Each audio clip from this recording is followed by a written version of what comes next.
wanted, or Belmont Hotel Manila, along of course with our mother company, Mega World Hotels and Resorts, we have been more eager to promote something or always incorporate something that is local to all our offerings. We don't want to just put out anything and say that this is local. For right now, we want it to be informative. We want to join forces or collaborate with other people who share our eagerness and our wanting to promote the local brand. So when we discovered Mr. John Sherwin Felix, we felt that it was a perfect opportunity to do this collaboration. So allow me to introduce him. When I first met him, my first impression was he is so young, which he is naman talaga. He is really young. He's only 27 years old. He's Gen Z. Am I correct? Gen Z, no? Gen Z ba ba? Gen Z. Gen Z, the Gen Zs have so many interests, diba? Mostly fashion, music. I mean, there are other, of course, deeper interests that they have. Pero for a Gen Z, kakaiba yung interest ni Sherwin. And like Ms. Mayan said, other than social media content, it's something really worth sharing. So, just a brief background. So, Mr. Sherwin, again, he's a 27-year-old advocate for food heritage and food biodiversity. He's based in Metro Manila. He founded Localpedia. If you don't know what Localpedia is yet, please check him out on Instagram, Localpedia PH. So Localpedia is his passion project with a mission to document and raise awareness about the Philippines' rich culture and food system. The project took him across the country, spanning Luzon, Visayas, and Mindanao, where he meticulously documented hundreds of ingredients, many of which are endangered, overlooked, underutilized, and not as known as the commons. These include artisanal products, heirloom varieties, crops, heritage breeds. Actually, when I interviewed him, you have to understand po that this is a one-man team and that he actually uses his own money to really go, yun yung sabi nila, kung load ka pa rin. Basta to anywhere in the Philippines to just to really research on these ingredients. And he talks to people, he talks to tribes. Dami ko natutunan about tribes, and it's not that easy. He talks to locals, he talks to farmers, just to really get to the root of the story and find out what else is there that we do not know, we do not utilize, or we do not grow. So it's actually an adventure for him. I don't think anyone can just do it. Kailangan talaga may patience and understanding and passion, right, and commitment to do this. So I won't keep you waiting. I invite everyone who's standing to please sit down. And this won't be long, but we want you to be comfortable. I introduce you now to Mr. John Sherwin Felix of Localpedia.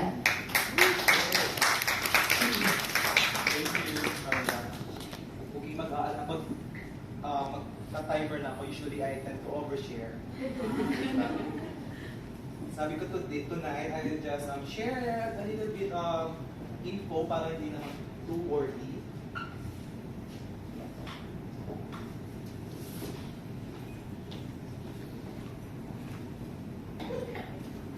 Okay, chill lang tayo kasi I just want to make it fun and a celebration of our Philippine food heritage and biodiversity.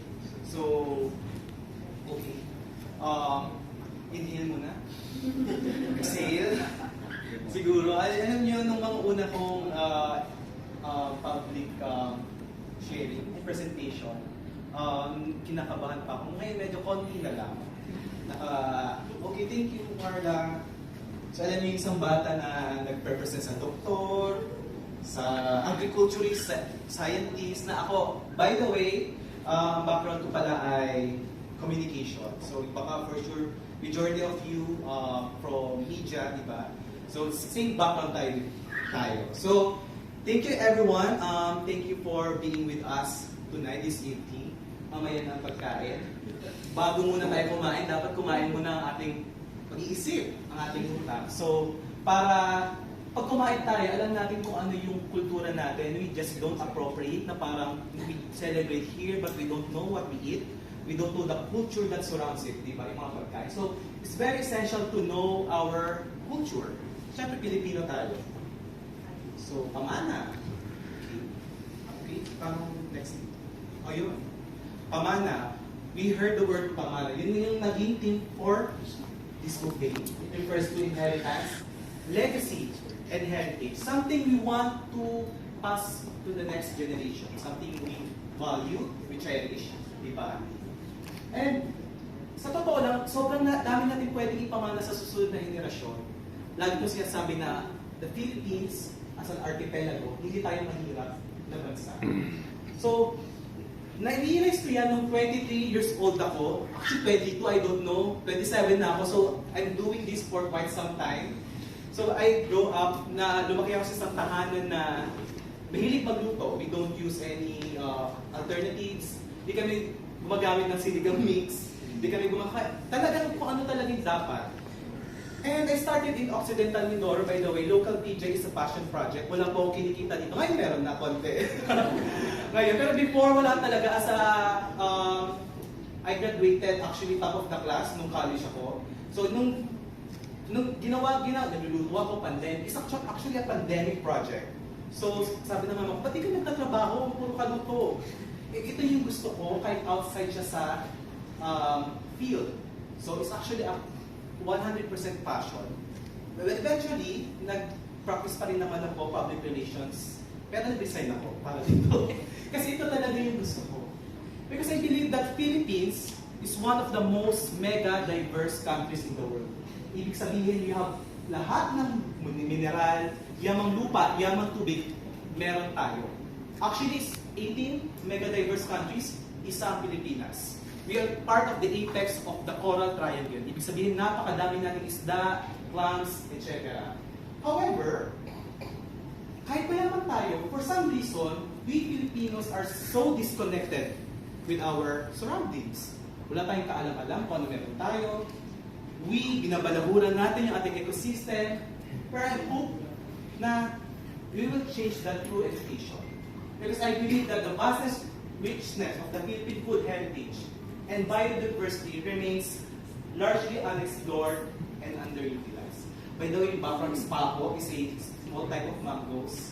Sayang meron sana namin regalo, pero hindi naman yung supply. So imagine, okay. Ano yung nasa kaliwa? Kaliwa? For sure, kaliwa.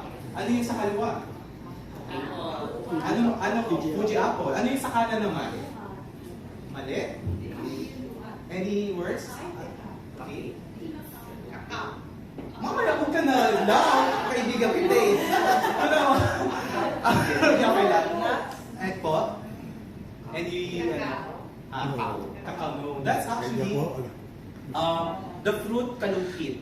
It's actually a native fruit na kung if you're familiar na kalumpit, Bulacan, doon po nanggaling yung kanyang pangalan. O di ba, sino first time lang nakakita ng kalumpit? Sinong hindi pa nakain ng kalumpit? Sino nakakain ng Fuji apple?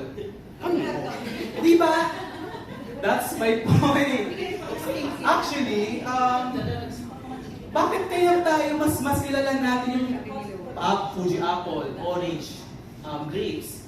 More than, kaysa sa ating mga native fruits, actually we have hundreds of edible fruits in the Philippines. For example, okay, do you know that we have different types of durian, different colors, different shapes and sizes? O sino, di ba? So it's called durian. Matamis po siya, hindi siya matamis, savory. Pero yung orange sa middle, tapos yung pinakamasarap dyan yung puti. So, people don't know that. Next. Do you know that we have a white mango species here in the Philippines? Diba? Puting mangga na hinog na pinaghalo yung lasa ni guyabano at mangga. Pretty sure 95% of Filipinos, so may data, actually wala pa akong data, na hindi na familiar dito. Okay, medyo weird yung clicker. Can I say next na lang? We also have a native species of pig called bibig. Ano yan? Fig. Native fig. Yes. Fig? Yes. We have native fig here in the Philippines. Actually, around the Philippines, if you just familiarize yourself with the surrounding, sa tabi-tabi lang sila usually. Actually, dapat marami to kasi pagkain to ng wildlife. Next. So, that's my point. Actually, marami pa, hundreds yan. But, di ko na ibibigay sa inyo just an introduction.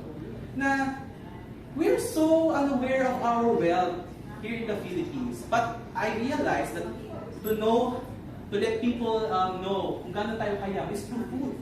Because food is the intersection of nature and people. Food is the expression of our relationship with our surrounding. Okay, next. So what makes our food heritage and food biodiversity? Okay, parang ako nag-lesson sa huli, pero kailangan nyo to. Paglabas nyo dito, busog yung tiyan nyo, busog pa yung utak nyo, di ba? Next. So ano ba kung meron tayong native? Native are actually those food or species na original sa Pilipinas. Hindi galing sa ibang bansa, hindi galing sa karatig bayan. Original, native, indigenous. So, for some reason, di ba nga, tulad kanina example, mas kilala pa natin yung Fuji apple. Can you give, I'll ask ma'am, just one native fruit or vegetable na kahit alam mo? Yung duhat is actually not native po. Yes. Any, ma'am, can I ask for a native fruit? Mango is actually Mangifera indica from India. Balimbing is actually from the other Southern Asian countries. Po, Kamachili is from the Mexico. Diba? Okay, so pa, sige. Kamis is actually from our Southeast Asian neighbors. Saging is one native fruit. We are actually part of the Center of Biodiversity, Center of Origin of Bananas. Wow!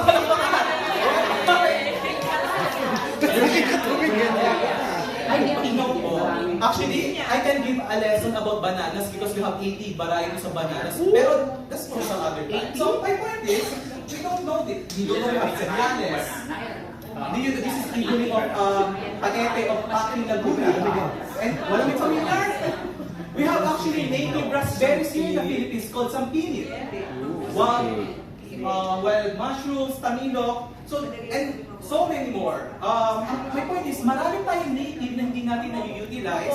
They're very important because comparison to those introduced, sila yung may role sa ating ecosystem. So, pero, pag pumunta ka sa palengke, puro mga introduce, lettuce, di ba? Wala yung mga native. That's why one of our efforts tonight, i-introduce natin ilan sa mga ito. Next. A little trivia. In the Filipino folk song, Bahay Kubo, 18 crops were mentioned, none of which is native to the Philippines. Sir, bakit parang sinasabing may native kalabasa, native kamatis? Well, actually, technically it's not native. Our locals have their own way of interpreting our natural world. Usually, ginagamit nila to separate yung mga old varieties to the newer ones. Pero, sobrang daming hindi native. Pero ang point ng, tama ba din natin kainin? Kainin pa rin natin because it's part of our culture. Pero my point is, let's also highlight and give emphasis to our own vegetables, fruits, food. Next. And if you have native, meron po tayong tinatawag na endemic, which is also native to the Philippines, but mas limited pa yung distribution. So, ibig sabihin dito na matatagpuan. For example, sinarapan is in the smallest edible fish in the world. Smallest, again, ito na po hindi yung native. Yan yung adult niya. And we have, marami, ayungin, the favorite fish of Jose Rizal. We have katmon, nasa peso po natin yung bulaklak niya. Dilenia philippinensis, sa Pilipinas lang nakakain po. By the way, lahat po na natin sa presentation is nakakain. Buti hindi ko na nagay sa sarili ko dyan. Anyway, we have lubi-lubi. Wait, why is that in the folk song? Lubi-lubi? Is that Febrero, lubi-lubi. But yung lubi-lubi po doon is actually the coconut. Lubi is coconut. Holy This shit! is lubi-lubi, scientific name, Ficus pseudopalma, meaning false palm, kasi mukhang coconut yung halaman niya. So anyway, the important is if we need to protect the native food, we need to protect it more to mga endemic kasi mas limited yung numbers nila, yung distribution, etc. Okay? Ayungin is a freshwater fish, right? Ayungin, yes, exactly. That's why, for example, sabi ko nga, mas delicate yung mga endemic species. For example, that ayungin, and even sinarapan, are only found in some freshwater lakes. And if na-pollute natin yung mga lakes na yun, extinct sila. Ganun ka-delicate. And we have also have, next, introduce. Okay, ang foreigner po, pwede naman po maging sariling atin, maging parte ng kultura natin. Hindi porket galing sila sa ibang bansa, yan na po yung sinasabi yung kamyas, balimbing, karamay. Yan po yung mga galing sa ibang bansa na inadapt na natin at naging part na ng ating kultura. So, di ko na-explain lahat, pero ayan, maguro. Sobrang dami nating introduce na naging part ng ating culture. Si Labuyo is actually from Mexico. Yan, dinala ng Galleon 3. So next. And the fourth one, hindi na siya scientific category, but I just want to highlight, part of our heritage is the artisanal products, or something na hindi mass-produce, produce in small scale, mano-mano, with love. So ayan po yan, tulad ng sukang Ilocos, ginamos, yung mga hindi naman masyado, yung hindi gawa sa factory. And one of the problem na kinakaharap natin ng artisanal products, wala masyadong bumibili, lugi sila, diba? Talo sila sa mga mass-produced na items. So, okay, next. Yan. An example of an artisanal product, ginamos. So, inapaka-manual po nila yung inapakapakan para... Yes po. It's a fermented product. Wow. So, sobrang dami. For example, sukang Ilocos, sana naman hindi lang dato puti. I have nothing against dato puti, but sana hindi lang tayo makukulong. We have sukang Ilocos, we have sukang Iro, we have actually a lot of suka in the Philippines. Okay, next. You will know how rich we are. Certain provinces have specific offerings, specific ecosystem, set of species. For example, here in Palawan, one of my favorite travels here in the Philippines. Imagine mo, pupunta ka sa Southern Palawan, sa Rizal, I went there, even may malaria. Okay lang, dead ba na kayo mamatay ako? Pero thank God, multo na po to, the joke. Imagine mo, we have tapo, paratumon, a snake fruit, candies, maraling, di ba? Napaka-foreign sa atin. Kung ano pa yun sa atin, sariling atin, yun yung parang alien sa ating mga Pilipino. We have papupuan, if you know marang, ito yung parang version na ng orange. Palobagoy, badak. Sorry, hindi ko alam yung pronunciation, Tsempadak sa ibang bansa. May Tsempadak po tayo dito sa Pilipinas. We have maraitom, rambutan na kalali niya na kulay itim, maraitom. So, these are just some few of the offerings of Palawan. Next. Pakiback lang sa... Okay lang ba?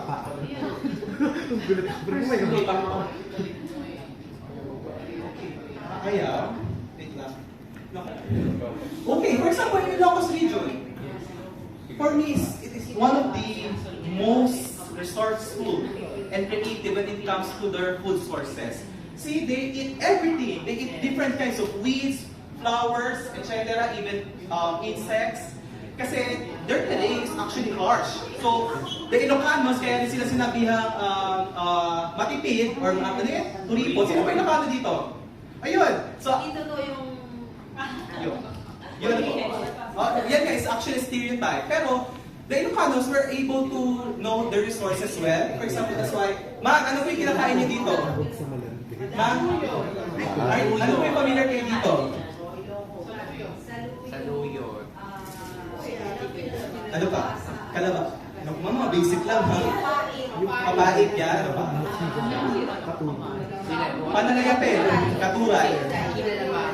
So, yan, marami silang kinakain. Bulaklak, even flowers ng cactus, kabesa.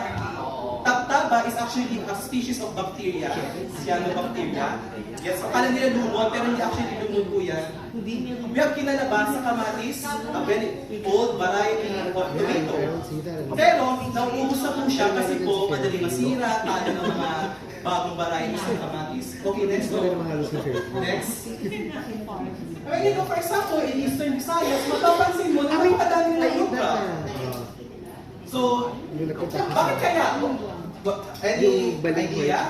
Because actually, root crops are more resilient to storms, weather. Kaya dito sila, katabi nila ang Pacific Ocean, silang welcoming committee sa mga bagyo. Welcome to Philippines. So they need to plant more root crops kasi mas resilient yun. And the diversity of root crops na meron sila. Talyan, yan po yung ginagamit for binagol. Sino po taga Eastern Visayas? Wala po. Samar, Leyte. Other side po. Nakapunta ka na po sa Eastern Visayas. But sports. Yes. Pag pumunta ka doon, yung mga lechon nila, meron doong hindi kanin eh. Mga kamote, gabi. Ginagawa nila, yun ang pamalas sila sa lechon. Di ba lao? So yun.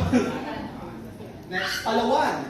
So sobrang dami. And if you go to, let's say, island groups such as Kaluya Island, Oh my gosh. sobrang dami nilang kinakain. Ilan lang po ito ha, different varieties of seaweed. Tatus, coconut crab, Oh, well. Virgus dati, pinakamalaking species ng arthropod sa land. Bawal po kainin, illegal. Tumikim po ako, pero sisiklat lang natin ha.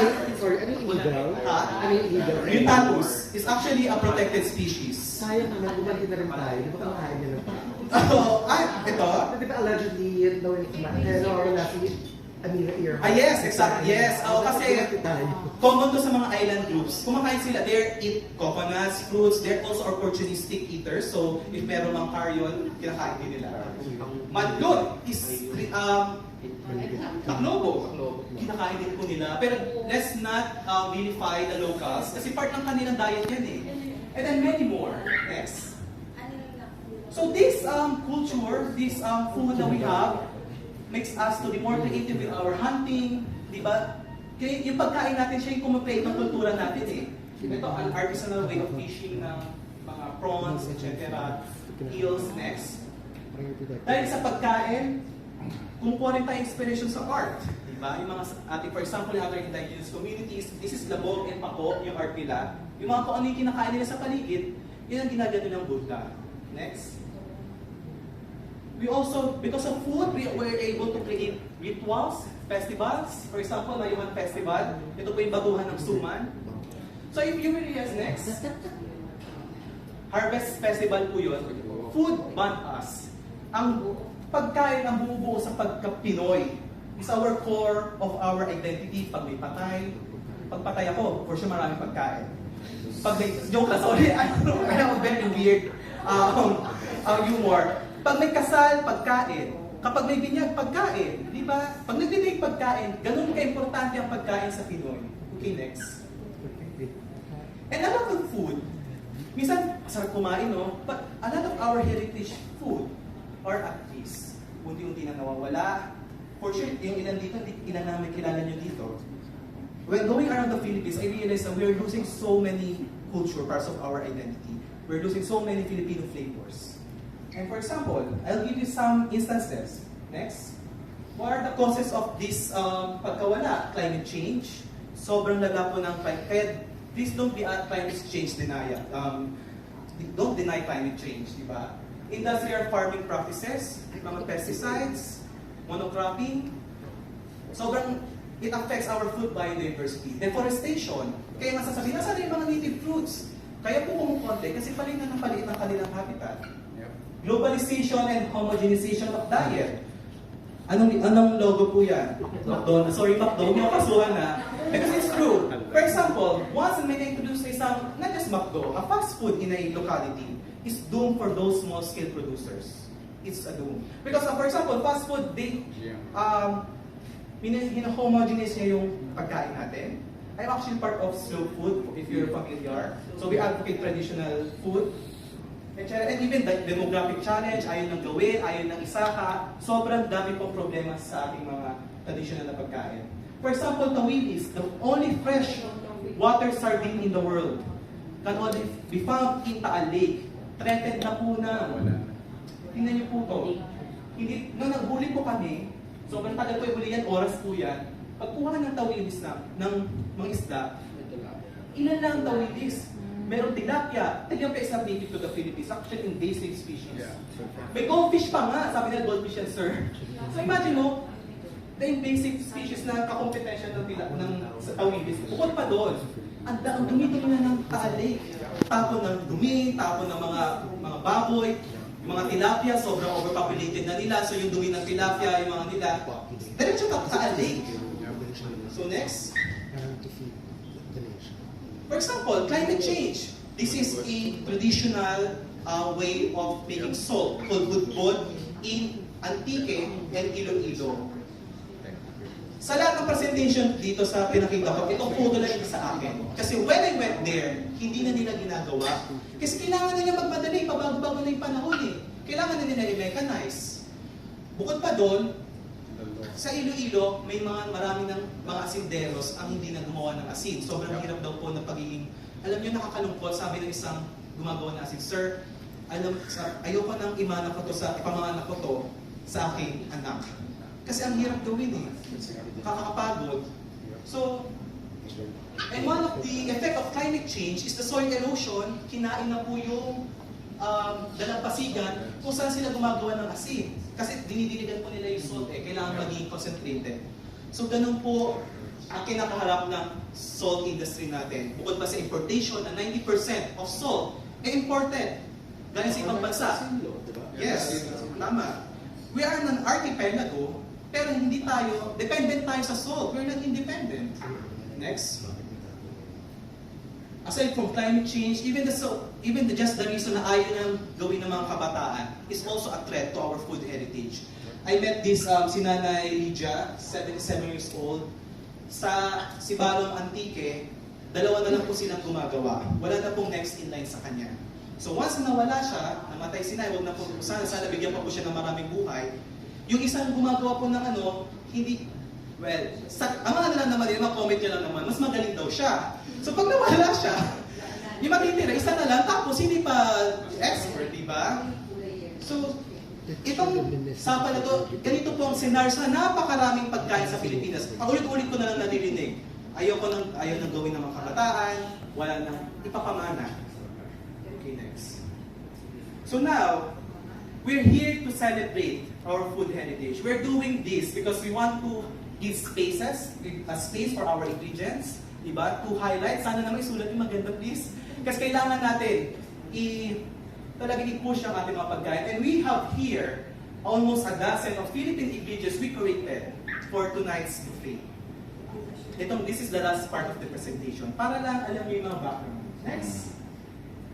Number 1, Batuan. And Ilonggo, from Panay or Negros. Batuan is one of the soaring agent endemic to the Philippines. Wala po sa ibang bansa. Medyo marami pa, pero just like our soaring agents of the Philippines, threatened siya ng mga artificial na pampaasin. Okay, ginagamit siya sa KBL, Kansi. Next. Number 2, yan, Kansi. Sino po nakakain ng Kansi? Sa mga hindi pa may Kansi mamaya. Yes! Luyang dilaw. Okay, a little bit of common. But you know, it's part of our culture. And alam niyo ba, for example, in other parts of the Philippines, hindi yung ito yung paborito nila. Dahon po yung ginagamit po nila. For example, napakaliit dito. Mas gusto nila itong dahon kasi mas mild. For example, this is from Leyte. So, ginagawa nilang pang-wrapper. Yes po. Yes. Di ba ma'am? Dahon. Sinasawag sa gata. O, diba? Oh, yan. Kasi, and it's actually used in mga Maranao, taga Quezon Province. Next. Ayan. Dilawan, Hagal, din sa Cagayan de Oro. Imagine how this luyang dilaw is the star of regional dishes. Sa ibang lugar, dilaw, duwaw, etc. Next. We have gamet. Gamet. Sino ang Ilocano ulit? For Ilocos Norte or Cagayan, Santa Praxedes. This is our version, not just version, but this is our answer to Japanese nori. Ito ang panglaban natin. Yes, diba ma'am? Yes, mahal. It's actually named as a black gold of Ilocos region and Cagayan. When I went there, you can also search it on the internet. Marami pong namamatay sa pagkuha nito. Kasi kinukuha po ito pag malakas ang alon sa mga batuhan. Doon pumunta po ako sa Cagayan, kwento sa akin doon sa Ilocos Norte, may dalawang mag-asawa na matanda ang kinain po ng karagatan sa pagkuha lang ng black gold or gamit. Kaya mahal po. So they risk their life for this. Nilalagay po niya sa empanada, sa omelette. For tonight, we will put it in kinilaw. Okay, next. Etat. Okay. Ano na pa niyo sa etat? Sa etat?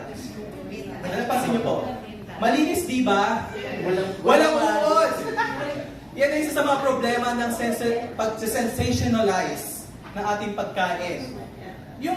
Itong kanin na to, hindi naman usually siya may uod, hindi naman lahat na nasa Cordillera, either sa Ilocos Sur, meron din po etag din po. Hindi puro mahilig sila sa uod na pinapakita ng media.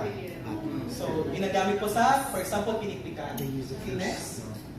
We have the kawas. Or in English, any familiar? Galanggal. Native po sa Pilipinas ang galanggal. Hindi po siya Thai, hindi siya Indonesian spice. Sa atin din po ito. Diba? Sa Pilipinas, ginagamit po yung rhizome, yung kanito. Nilalagay ko sa bagoong, sa Palawan, sa kanila sa Tayok, so hindi ko na siya position. Sa Sinamak ng Western Visayas. Ano po siya? Hindi po siya ginger, hindi po siya kalahin ng ginger, pero nasa ginger family. And then, kinakain din yung ubod niya, yung dahon, etc. So it's not actually just a Thai spice. Natin din po ito, gumagamit po tayo next. We have the balikutsa. Yes. Medyo maraming Ilocos region kasi panto ko ng Ito po sa Ilocos region, for example, Santa Maria, Ilocos Sur, kinakain nila as a candy. Kinakain po ni pampatamisaan, kape, tsokolate.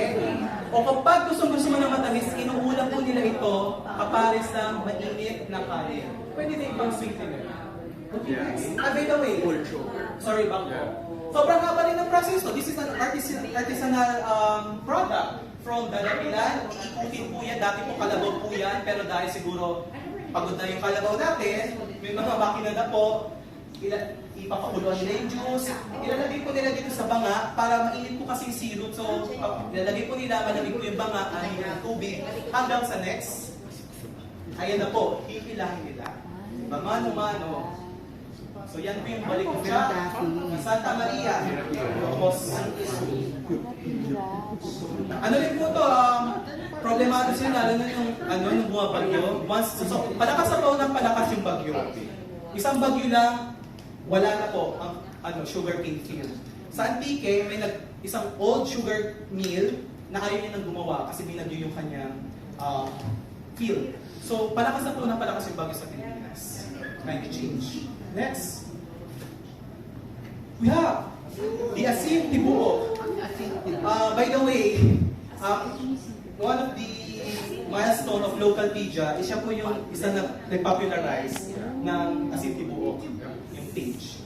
So, yung Asim Tibuok po, nung unang panahon, as a bata, 22 years old po, naghahanap po ako kung sino pwede magpadala sa akin. 350 pesos po ang presyo niya to 300 to 350. Sobrang bago po. Wala po silang kita doon. Ngayon, 800 na po. Medyo mahal. Ay, sorry. Timer na po. Last na to. Huwag kayo mag-alala. So, Asim Tibuok is called the dinosaur egg salt. Paano kinakain? Hinahampas ba sa kastabing? Hindi. Ito po yung Asim Tibuok natin. Traditional way is binabasag po nila ito ng mas maliit. Ito, babasagin nila, isasawsaw sa lugaw o isasawsaw sa rice with lard or oil. So you pass it around. Yes, Tapos exactly. you save it. Tapos ugasan nila itatabi. Pwedeng hiramin ng kapitbahay. Nung nag-document ako, sabi niya, yes! Nung nag-document ako, sabi, sir, alam niyo kami mga kapitbahay natin, naghihiraman kami pag wala kami makain. Pahiram na kasi Tibuok, tapos ibabalik na lang ulit. Wala pa na. Ha? Difference niya sa ordinary Pwede nyo try mamaya later. May konting smoky undertones. So imagine, it's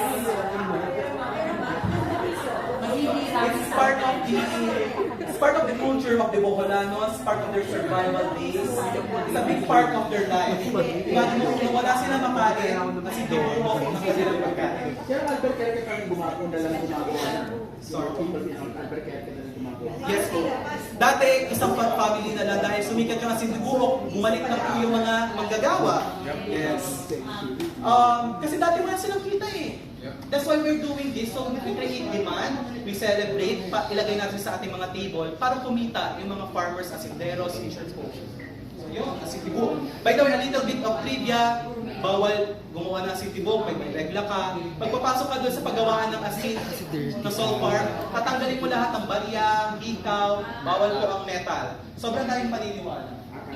Anyway, next. Because you're dirty. Ayan, that's how they make it. It takes days. Days po para gumawa ng asin tibok. Before, bebenta na ng 350. Now, very fancy ng asin tibok. Ano na nila, i-shake na nila. Dito sa Belmont, ilagay namin sa ice cream. So, diba? That's Filipino food. It's continuously evolving. Himbabao or alukon. Marami siyang name. Actually, a dozen of names. Isa siya name. Zen, burrito po, itilatra. Ayan! Sabi ko kanina, 18 vegetables sa bahay ko hindi native. O dagdag natin yung isa gawin natin 90 may native. So yan, ang himbabao. Next. Or alukon, maraming mga Oh, that's what it looks like.